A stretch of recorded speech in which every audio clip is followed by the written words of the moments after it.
प्रिय छात्रों, केमिस्ट्री के आपके 3 चैप्टर पूर्ण हो चुके हैं। अभी चौथा चैप्टर है ठोस अवस्था सॉलिड स्टेट।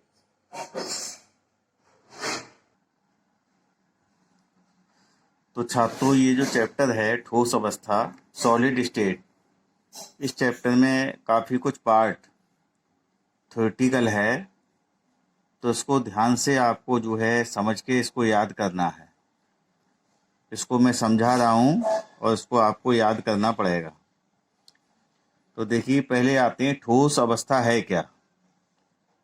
तो आपने पहले भी ठोस के विषय में पढ़ा होगा। द्रव्य, जिसे इंग्लिश में मैटर कहते हैं, उसकी 3 अवस्थाएं होती हैं, ठोस, द्रव और गैस। तो ठोस आपने पढ़ा था छोटे क्लासेस में कि द्रव्य की वह अवस्था जिसका आयतन और आकार दोनों निश्चित होते हैं ठोस कहलाते हैं। अब इसी के लिए पूरा चैप्टर यहाँ पर विस्तृत रूप है आपके लिए। तो इसको आप समझिए कैसे करके ठोस, जैसे ठोस पदार्थ होते हैं, मेटल्स आपने देखी हैं, धातुएं। अब प्रत्येक है मेटल, लेकिन उसके गुणों में परिवर्तन होता है। ये उसके गुणों में परिवर्तन क्यों है, अलग अलग रंग रूप इनके क्यों हैं, तो ये जो है सारा इस चैप्टर के अंतर्गत आप पढ़ेंगे। तो इसमें देखिए, पहले ठोस अवस्था है क्या। पदार्थ की वह अवस्था जिसमें अवयवी कण, अवयवी कण का मतलब होता है परमाणु हो सकते हैं, अणु हो सकते हैं या आयन, प्रबल अंतःआण्विक आकर्षण बलों के द्वारा क्लोज पैक्ड होते हैं। क्लोज पैक्ड का मतलब है कि उनके कण जो हैं, अवयवी कण बहुत पास पास होते हैं, ठोस अवस्था कहलाती है। ठोस अवस्था में पदार्थ के अवयवी कण अपनी माध्य स्थिति के सापेक्ष, का मतलब है चारों ओर, दोलन कर सकते हैं।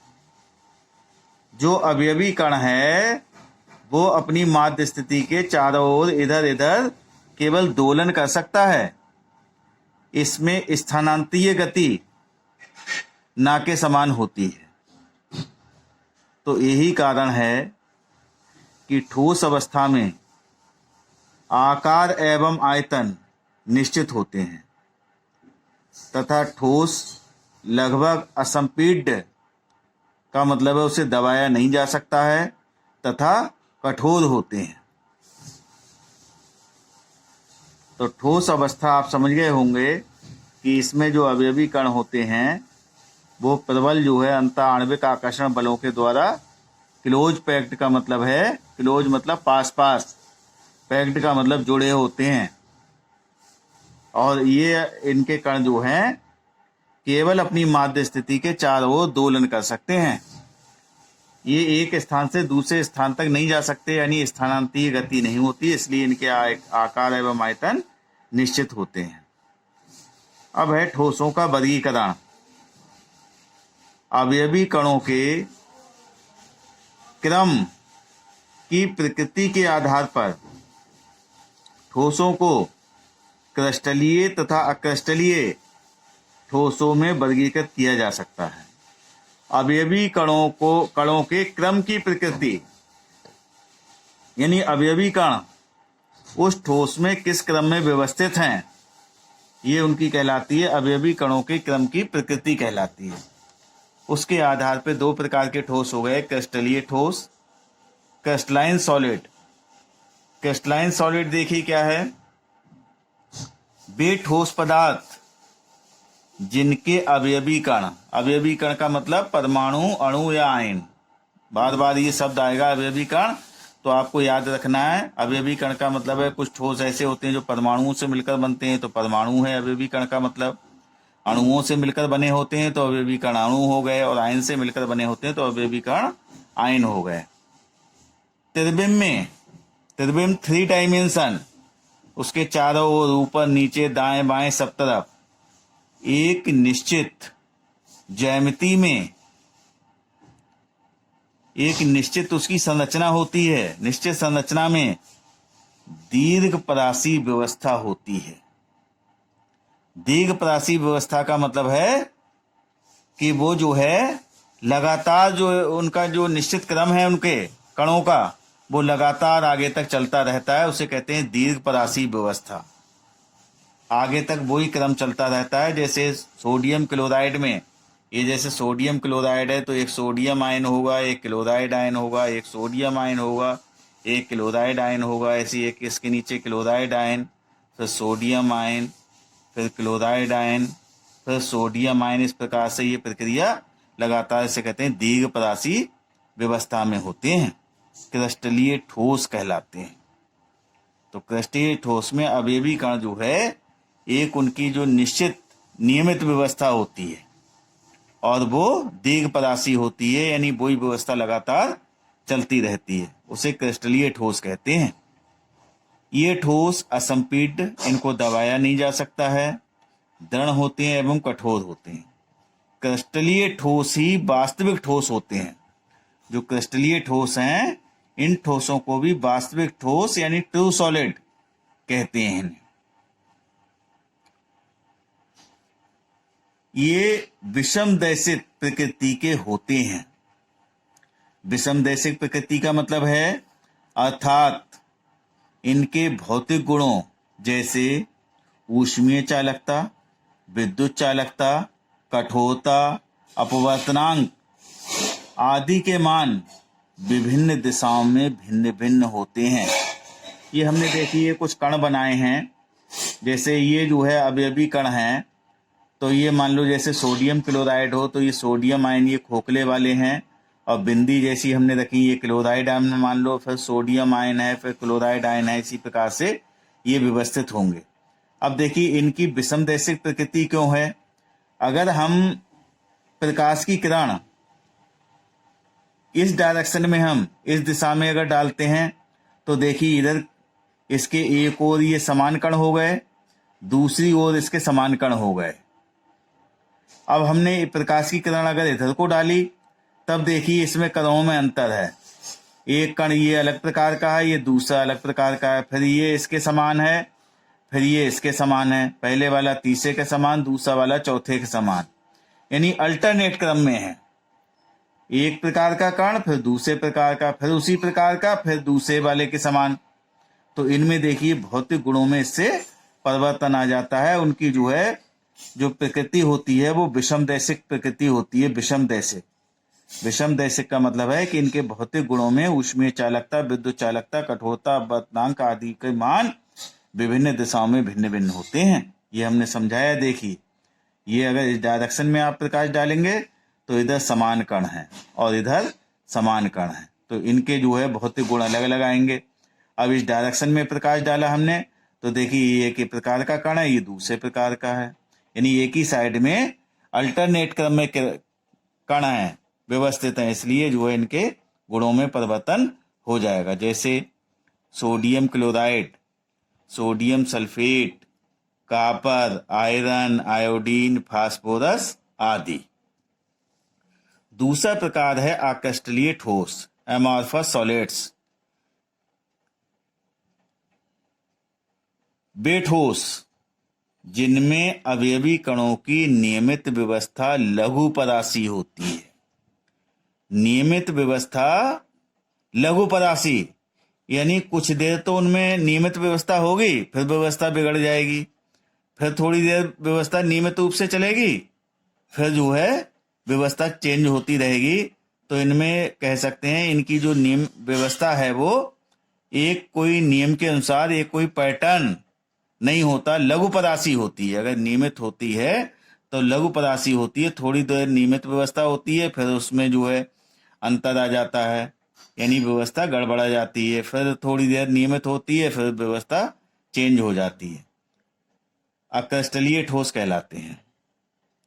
इन ठोसों की ज्यामिति निश्चित नहीं होती, क्योंकि इनके कणों की व्यवस्था नियमित नहीं होती, इसलिए इनकी कोई निश्चित ज्यामिति नहीं होती, कोई निश्चित संरचना, कोई निश्चित आकार नहीं होता।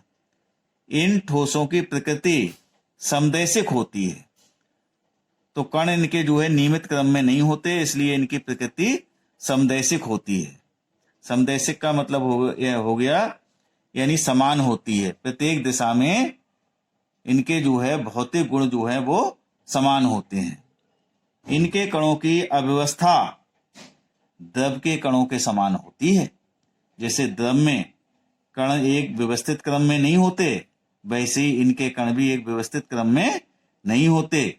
अतः इन्हें छद्म ठोस या अतिशीतित द्रव, सुपर कूल्ड लिक्विड भी कहते हैं। जैसे कांच, प्लास्टिक, रबर, रेजिन आदि। तो इनके कण जो है आपके जैसे पुराने शीशे लगे हों कांच के खिड़की में, तो कुछ समय बाद क्या होता है, वो शीशे जो है नीचे से मोटे हो जाते हैं, ऊपर पतले हो जाते हैं। कुछ कांच के कण जो है वो अपनी जो स्थिति होती है उनकी, उसको चेंज करके नीचे आ जाते हैं, इसलिए कहा गया अतिशीतित द्रव कहा गया इसे। अब ये दो भाग हो गए थे ठोसों के, क्रिस्टलीय ठोस और अक्रिस्टलीय ठोस। अब क्रिस्टलीय ठोसों का वर्गीकरण है जो हमने नंबर 1 पे पढ़ा था। क्रिस्टलीय ठोसों में उपस्थित अंत आणविक बलों की प्रकृति के आधार पर इन्हें 4 भागों में वर्गीकृत किया गया है। तो क्रिस्टलीय ठोसों को भी 4 भागों में बांटा गया। पहला पार्ट है आयनिक ठोस। कुछ चीजें इसमें से आपकी पूर्व में जो फर्स्ट ईयर में आपने पढ़ा था उससे भी पड़ी हुई हैं। इन ठोसों में जैसे आयनिक से मतलब होता है आयनों से मिलकर बने होंगे। यहां से ही पता लग जाता है कि जो अवयवी कण होंगे वो क्या होंगे, आयन होंगे। इन ठोसों में धनायन तथा ऋणायन प्रबल वैद्युत आकर्षण बल द्वारा जुड़े होते हैं। इन ठोसों के गलनांक एवं क्वथनांक उच्च होते हैं, क्योंकि अवयवी कणों के मध्य जो है जो आकर्षण बल होता है वो प्रबल होता है। तो इस आकर्षण बल तोड़ने के लिए अधिक ऊर्जा की आवश्यकता होती है, इसलिए इनके गलनांक और क्वथनांक उच्च होते हैं। ये ठोस विलीन गलित अवस्था में विद्युत के चालक होते हैं, क्योंकि विलीन और गलित अवस्था में आयन गति करने के लिए स्वतंत्र होते हैं, इसलिए इस अवस्था में विद्युत के चालक होते हैं। लेकिन ठोस अवस्था में ये विद्युत के कुचालक होते हैं, क्योंकि उसमें आयन गति करने के लिए स्वतंत्र नहीं होते। ये ठोस कठोर, भंगुर तथा विद्युत उदासीन होते हैं, जैसे NaCl, MgO, मैग्नीशियम ऑक्साइड है, सोडियम क्लोराइड, जिंक ऑक्साइड है, कैल्शियम फ्लोराइड आदि। दूसरे प्रकार के ठोस हैं सहसंयोजक या नेटवर्क ठोस, कोवेलेंट आर नेटवर्क सॉलिड्स। सहसंयोजक से मतलब हो रहा है कि इसमें परमाणु सहसंयोजक बंध से जुड़े होंगे। ये ठोस उदासीन परमाणुओं से मिलकर बने होते हैं, जो एक दूसरे से सहसंयोजी बंधों द्वारा जुड़े होते हैं। इन्हें विशाल अणु भी कहते हैं। ये द्विविमीय हो सकते हैं या त्रिविमीय संरचना बनाते हैं। अधिक सहसंयोजी बंध उपस्थित होने के कारण इन ठोसों के गलनांक एवं क्वथनांक उच्च होते हैं, क्योंकि इनमें सहसंयोजक बंध बहुत बनते हैं, बहुत अणु इसमें परमाणु जुड़ जाते हैं, विशाल अणु बना लेते हैं। ये ठोस अत्यधिक कठोर तथा भंगुर होते हैं। भंगुर का मतलब पीटने पर टूट जाते हैं, जैसे हीरा, graphite, silicon carbide SiC, boron nitride Bn आदि। अब इसमें पूछ लेते हैं कि ग्रेफाइट विद्युत का जो है सुचालक है जबकि हीरा नहीं, कारण बताइए। तो ये क्वेश्चन यहाँ से ही कवर हो जाता है आपका, ये इसमें ही हमने शामिल कर दिया है। तो ग्रेफाइट जो है, ग्रेफाइट और हीरा दोनों कार्बन के अपर रूप हैं, क्रिस्टलीय अपर रूप हैं, लेकिन इनके गुणों में बहुत अंतर होता है। ये भी कार्बन है और ये हीरा भी कार्बन है। तो देखिए ऐसा क्यों है। ग्रेफाइट नरम होता है तथा विद्युत का सुचालक होता है, विद्युत प्रवाहित हो सकती है। इनमें प्रत्येक कार्बन परमाणु sp2 संकेत अवस्था में उपस्थित होता है। संकरण पढ़ा था आपने पिछले साल। sp2 संकेत होता है, ग्रेफाइट की द्विविमीय परत संरचना होती है। इसमें द्विविमीय परतें होती हैं। एक ही परत में, एक ही परत में उपस्थित प्रत्येक कार्बन परमाणु 3 समीपवर्ती कार्बन परमाणुओं से जुड़ा होता है, जबकि उसके बाहरी कोश में कितने इलेक्ट्रॉन होते हैं? 4। कार्बन के बाहरी कोश में 4 इलेक्ट्रॉन होते हैं। अभी 4 इलेक्ट्रॉन है तो 4 परमाणु से जुड़ सकते थे, लेकिन ये 3 कार्बन परमाणुओं से जुड़ते हैं।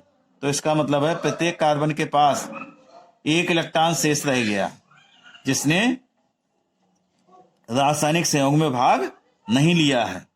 तो एक ही परत में उपस्थित प्रत्येक कार्बन परमाणु 3 समीपवर्ती कार्बन परमाणु से जुड़ा होता है।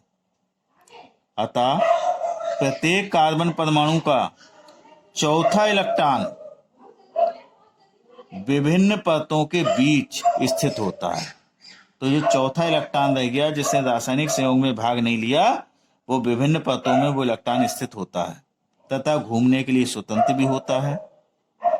ये मुक्त इलेक्ट्रॉन ग्रेफाइट को विद्युत का चालक बनाते हैं। तो आपने पहले भी पढ़ा था कि धातुओं की जो चालकता होती है वो मुक्त इलेक्ट्रॉनों के कारण होती है, और विलयन की चालकता उसमें उपस्थित आयनों के कारण होती है। तो इसमें मुक्त इलेक्ट्रॉन होते हैं, चौथा इलेक्ट्रॉन फ्री होता है ग्रेफाइट में। इसलिए ग्रेफाइट में उपस्थित विभिन्न परतें एक दूसरे पर फिसल सकती हैं। जो द्विविमीय परतें हैं वो एक दूसरे पर फिसल सकती हैं। इस कारण ग्रेफाइट नरम होता है तथा स्नेहक का कार्य करता है। स्नेहक का मतलब है जैसे मोमियल पार्ट्स को चिकना करने का काम करता है, इसी प्रकार से ये ग्रेफाइट भी उसको चिकना करने का कार्य करता है। हीरे में देखिए, इससे संरचना अलग है इसकी। हीरे की संरचना त्रिविमीय होती है, 3 डायमेंशन होती है। इसमें प्रत्येक कार्बन परमाणु sp3 संकेत होता है तथा प्रत्येक कार्बन परमाणु 4 निकटवर्ती कार्बन परमाणु से जुड़ा होता है। बाहरी कोश में कार्बन के 4 ही इलेक्ट्रॉन हैं और चारों इलेक्ट्रॉन रासायनिक संयोग में उसके जो है खर्च हो जाते हैं, इसलिए उसके पास में उसका कोई फ्री इलेक्ट्रॉन नहीं होता है। इसमें कोई मुक्त इलेक्ट्रॉन नहीं होता है, इसलिए हीरा विद्युत का कुचालक होता है।